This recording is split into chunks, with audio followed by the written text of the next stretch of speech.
The rain had started before sundown, rolling across the Arizona desert in soft, silver sheets. Caleb Walker rode through it with his hat pulled low, the brim dripping, his coat darkened with dust and water. He was bone-tired, the kind of tired that went deeper than muscle, the kind that came from years of working land that didn't love you back. The cattle drive had been long and rough, and all he wanted was a dry bed, a hot meal, and the sound of quiet inside his little cabin. When his boots hit the porch, he noticed the faintest glow of light through the window, a flicker of fire. His heart kicked once in his chest. He hadn't left any fire burning. Slowly, he pushed the door open, and the smell of smoke and wet earth greeted him. Everything looked normal at first: at the table, the saddle by the door, the old Winchester rifle hanging on the wall. Then his eyes fell to the bed. Someone was there. A figure lay under his worn blanket, motionless except for the soft rise and fall of breath. Instinct made him reach for his gun,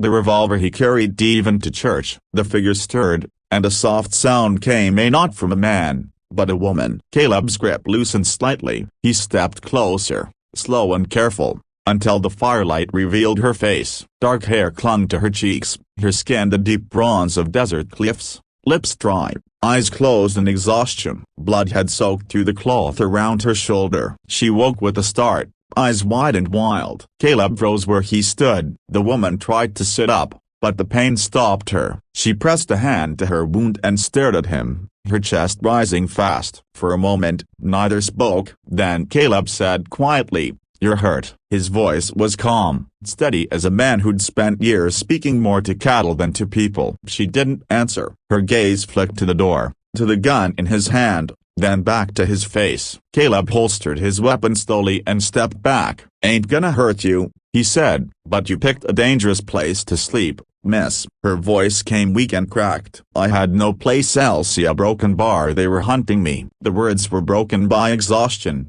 but they hit him like a whip. "Who's they?"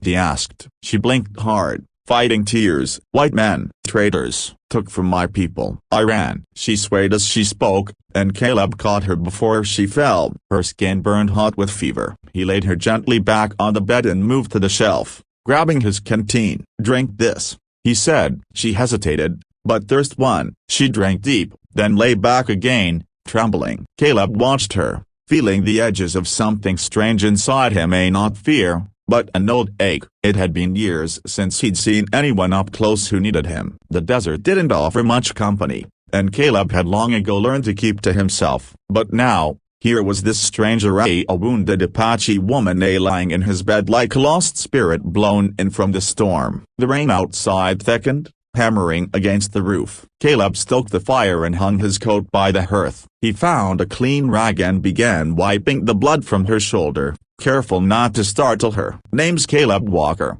he said quietly. "You got one?" Her eyes fluttered open. "Anna." He nodded. "Well, Anna, a broken bar looks like fate dropped you at my door." She didn't smile, but her eyes softened for a second. He poured hot water, cleaned the wound as best he could, and wrapped it tight with a strip torn from his old shirt. When he finished, he set the basin aside and sat in his chair by the fire. Anna's breathing slowed. The sound of the rain and the crackle of the flames filled the cabin. Caleb watched her for a long while, the firelight painting her face in gold and shadow. She looked young, but her eyes, when they opened for a moment, they carried years of fear and distance. He wondered what kind of life she'd known, what kind of people she'd lost. He wondered why fate, after all this time, had sent her to him. He thought of his own past, then at the homestead lost to fire, the wife buried before their second year together, the way the land had taken everything and given nothing back. For years, he'd lived like a ghost,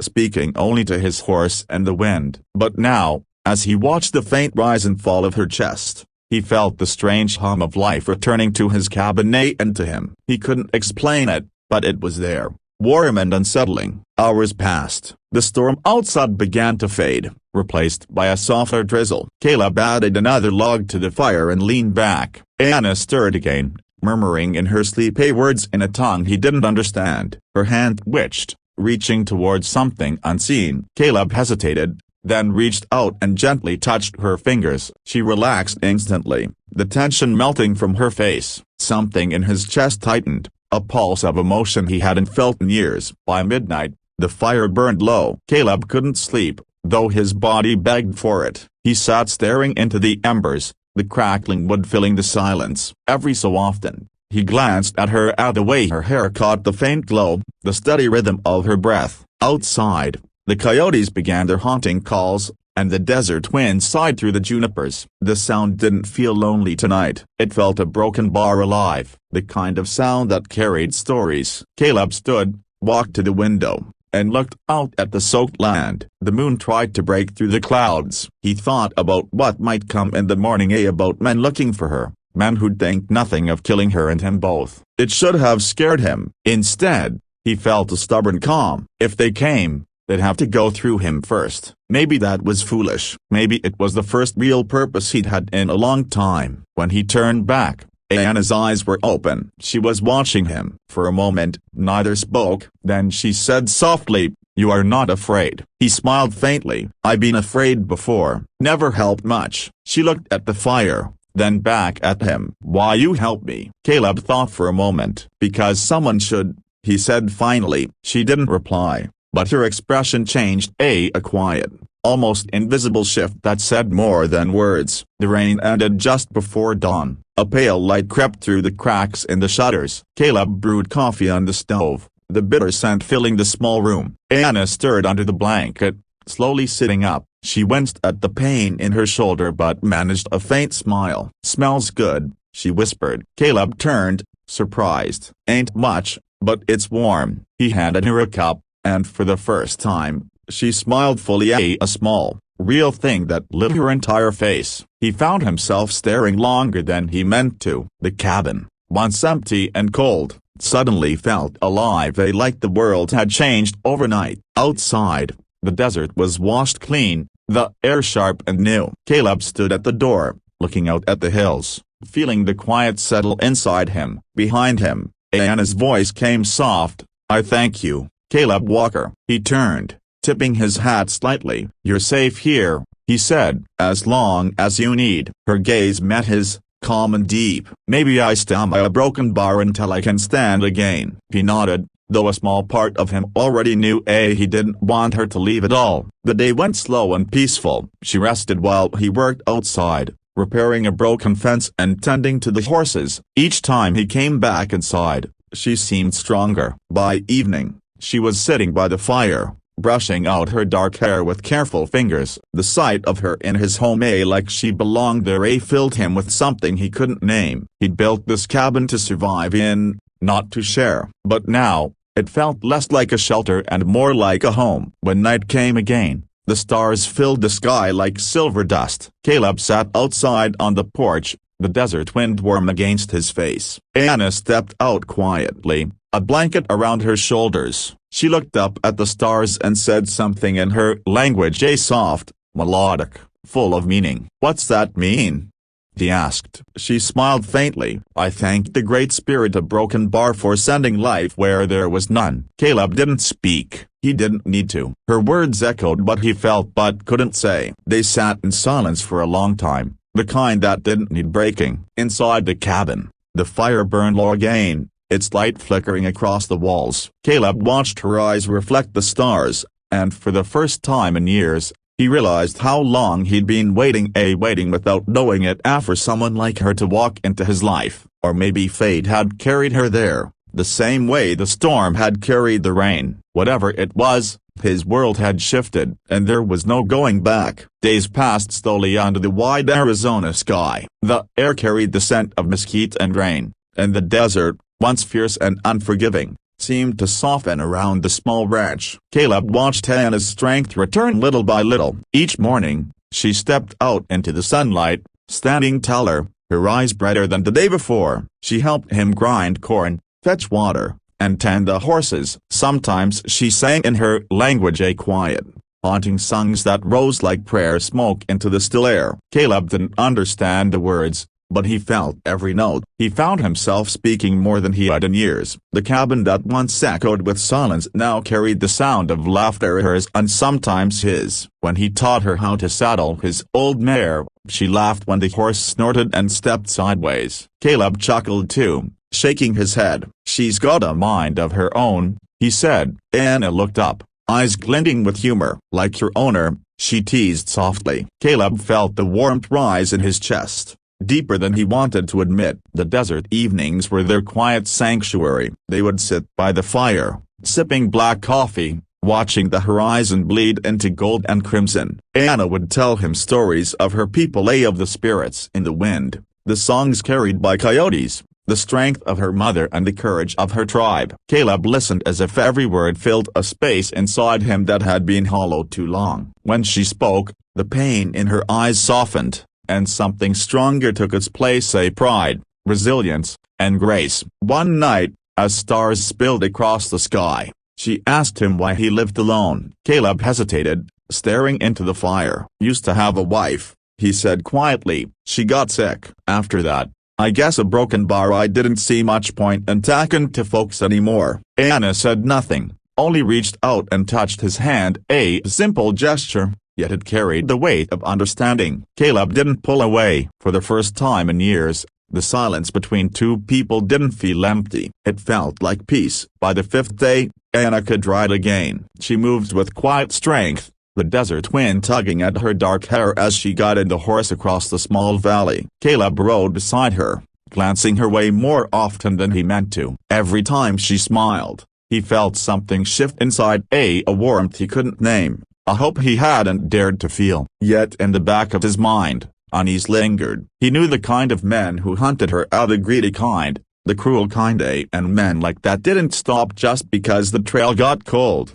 That evening, the wind turned restless. The sky burned red as sunset, a warning in the west. Caleb stood on the porch, scanning the ridges beyond the pasture. Something felt wrong, too quiet, too still. The animals sensed it too. His horse snorted and pawed at the dirt. Anna came to stand beside him. "You feel it too?" she said softly. He nodded. "Storms coming, maybe not the kind with rain." Her expression darkened, but she said nothing more. They both knew what it meant. The past was catching up. At dusk, the first gunshot cracked through the silence. Caleb dropped instantly, shouting, "Get down!" Bullets tore through the wood of the porch post. The horses screamed and bolted. Anna crawled to the door as Caleb grabbed his rifle and peered through the window. Three riders emerged from the shadows, rough men in dust-stained coats, their faces hard with cruelty. "Come out, squaw!"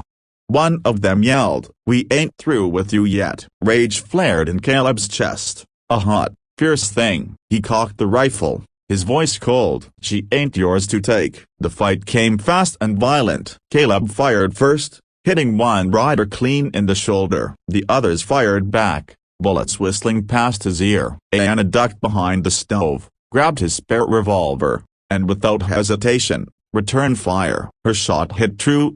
One of the men dropped, cursing as he fell from his horse. The third man tried to flank around the barn, but Caleb caught him with the final shot that echoed through the canyon. Then silence returned, heavy and strange, broken only by the hiss of wind and the trembling breath of the survivors. Caleb staggered back, a hand pressed to his side. Blood seeped through his shirt. "Caleb!" Anna cried, rushing to him. He tried to wave her off, but his legs buckled. She caught him before he fell, lowering him to the floor. Her hands pressed hard against the wound, eyes shining with tears she wouldn't let fall. "You risked your life for me," she whispered. He managed a faint smile through the pain. "Guess I had a reason now." She shook her head, her voice trembling. "You fool of a cowboy, a broken bar, brave and foolish." She worked quickly, tearing cloth to stop the bleeding, her movements steady though her heart pounded. Caleb's face was paled, his breath uneven. "Don't a broken bar, don't let them get away,"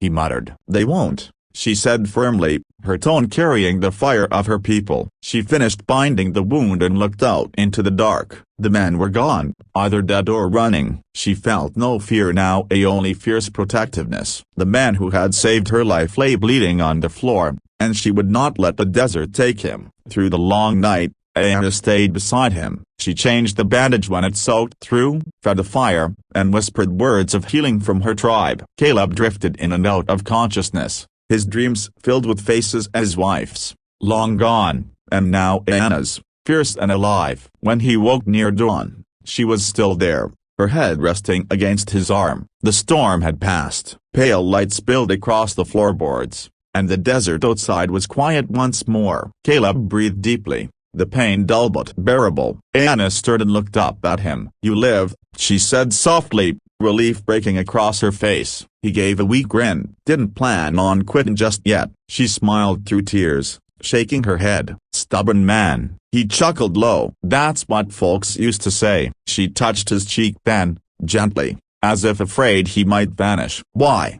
she asked. "Why would you fight for me?" Caleb's gaze met hers, steady and full of truth. "Because you deserve to be free. Because nobody should face the world alone." She said nothing. Only leaned forward and pressed her forehead against his. Outside, the first rays of morning spread across the canyon, turning the world gold. The desert that had once been cruel now looked sacred. Anna helped Caleb to the porch, wrapping a blanket around his shoulders. Together, they watched the sunrise. "Your people will come looking," he said quietly. "Maybe," she answered, "but I'm not ready to go." Caleb turned to her, surprise flickering in his eyes. "You mean a broken bar you'd stay?" She nodded. "If you want me here." He let out a slow breath, his chest tightening in a way that wasn't from the wound. "I reckon I do." Days turned to weeks. Caleb healed under Anna's care, though the scar would stay. The land seemed softer now, the grass greener, the air warmer. They worked side by side,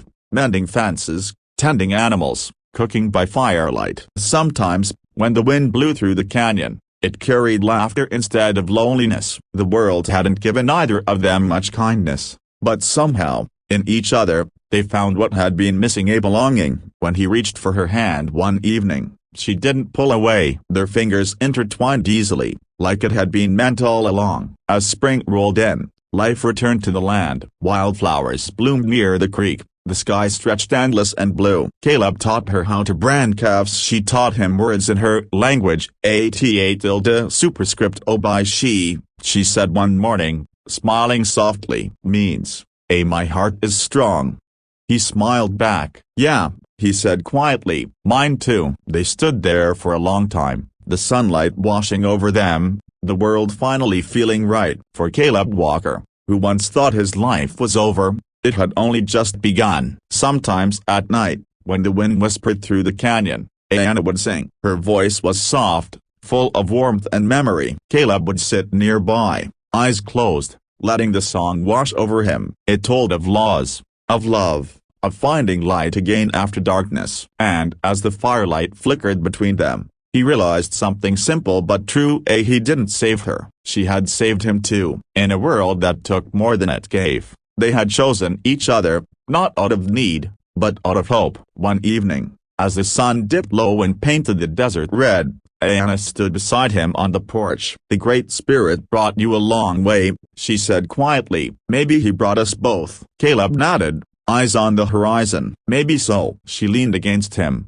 her head resting on his shoulder. The air was warm, the land peaceful. After a long silence, he whispered, "Anna, a broken bar before you came. This place was just a cabin. Now it's home." She smiled faintly. "Then I'll stay home." Her words were simple, yet they changed everything. The world beyond the valley would move on. More ranchers, more towns, more strangers. But here, time slowed. Caleb's wound healed completely, though the scar remained as a reminder of the night he'd nearly lost everything, and found everything instead. Anna still carried her people's traditions, speaking to the spirits at dawn and thanking the earth each evening. Caleb joined her sometimes, though he didn't know the words. He figured gratitude spoke its own language. And in that quiet, sacred space between them, love lived, humble, steady, and unbroken. Years later, travelers passing through the valley spoke of a lone cowboy who lived with an Apache woman in a small cabin near the river. They said the land around it seemed greener than the rest, the air gentler,